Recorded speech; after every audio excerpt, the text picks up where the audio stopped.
ఇప్పుడు కేవలం 7,999 up to 10 kgs వరకు బరువు తగ్గి అధిక బరువు నుంచి వచ్చే ప్రధాన సమస్యలను దూరం చేసుకోండి. గుంటూరు కారం ఫ్లాప్ తర్వాత త్రివిక్రమ్ నెక్స్ట్ మూవీ ఏంటి? చేతిలో ఉన్న బన్నీ మూవీ ఉంటుందో లేదో తెలీదు. వెంకటేష్ నానితో సినిమా ప్లాన్ చేశాడు అన్నారు. మరోవైపు పవన్ కళ్యాణ్ కోసం స్క్రిప్ట్ రెడీ చేస్తున్న న్యూస్ చక్కర్లు కొడుతోంది. ఈ క్రేజీ ప్రాజెక్టు గురించి ప్రొడ్యూసర్ ఏమన్నాడో చూద్దాం. గుంటూరు కారం షూటింగ్ దశలోనే బన్నీ త్రివిక్రమ్ మూవీని అనౌన్స్ చేశారు. గుంటూరు కారం రిలీజ్ తర్వాత బన్నీ సినిమా డైలమాలో పడింది. పుష్ప కోసం 4 ఏళ్లుగా గడ్డం పెంచుతున్న బన్నీ పుష్ప 2 పూర్తయ్యే వరకు గెటప్ చేంజ్ చేయలేడు. షూటింగ్ కి ఎప్పుడు గుమ్మడికాయ కొడతాడో తెలియదు.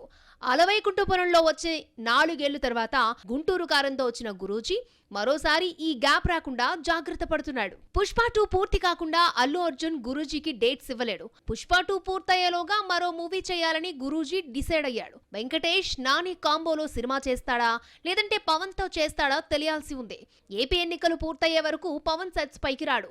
వచ్చినా చేతిలో ఉన్న 3 సినిమాలు పూర్తి చేయకుండా త్రివిక్రమ్ తో సినిమా చేయలేడు. అజ్ఞాతవాసి ఫ్లాప్ అయినా త్రివిక్రమ్ పవన్ కాంబోలో సినిమా టాపిక్ వచ్చిన మాట నిజమే. పీపుల్స్ మీడియా ఫ్యాక్టరీ ఈ ఇద్దరి కాంబోలో సినిమా చేయాలనుకుంది. ప్లాన్ చేసిన మాట వాస్తవమేనని గ్రీన్ సిగ్నల్ ఇస్తే తీస్తామన్నాడు నిర్మాత విశ్వప్రసాద్. ఈగిల్ ప్రమోషన్ లో ఈ క్రేజీ కాంబినేషన్ టాపిక్ వచ్చింది.